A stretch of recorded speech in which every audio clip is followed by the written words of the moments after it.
در این جایی ها؟ و نهایت اما خیلی سرسان و سرگردان شدی. با کامرهای نظارتی مکتب نیست دست زدی. اوی همین خیل گویم نکرده هایم در نزدیک کرده هایم به مثل نخود خورد در داخل شربو است میماند. اما اون نخود خورد عصبی مرا ویران میکند. البته حتی اگر اون طبق شربو از آن من نباشد. بهودگویی نکن. لیلا در کجاست؟ سوال دادی که جوابش در من نیست. یعنی بهودگویی رو تو میکنی. عزیز این بازیت است و یا شوخیت اما از حد خیلی زیاد است. این رو میدانی؟ میتواند حیات اون دختر در خطر باشد. بگو در کجاست؟ چی گفتند؟ آینده معلوم نمیشود اما آخر راه همیشه در دامن است.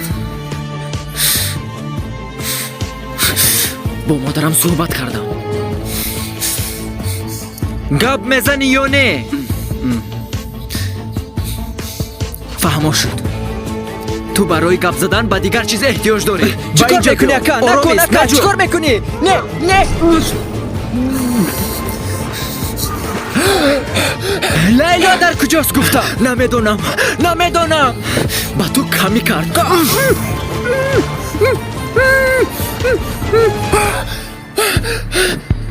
مرا کشتنی هستی ها؟ میتواند شود.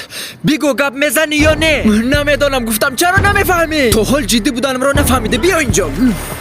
تو امروز به همه کارهایت تحمل کردم. تمام دیوانگری هایت را در یک کنار موندم و چشم پوشیدم. تو را حمایت کردم اما با این تو سزاوار نشدی. دادر جانم اما این دفعه تو از خط سرخ بر آمدی. این دفعه با این اجازت نمیدهم. گپ میزنی.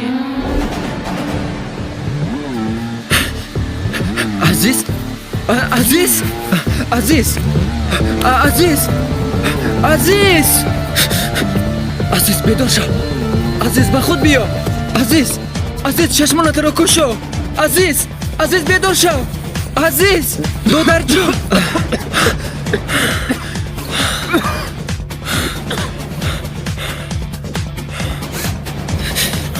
عزیز در کجا بودن او رو میدونی؟ همه خیلی با من راستش رو بگو دادر جان. میدونم در کجاست. بله میدونم همش رو میدونم. چیکار کردی؟ با اون دختر چیکار کردی تو؟ بگو. من هیچ کار نکردم. پدرم کرد. تو چی ها میگویی؟ در حال باید با پلیس زنگ زنم. ایست خواطر نشو. من کی ها باز زنگ زدم. قنات گنای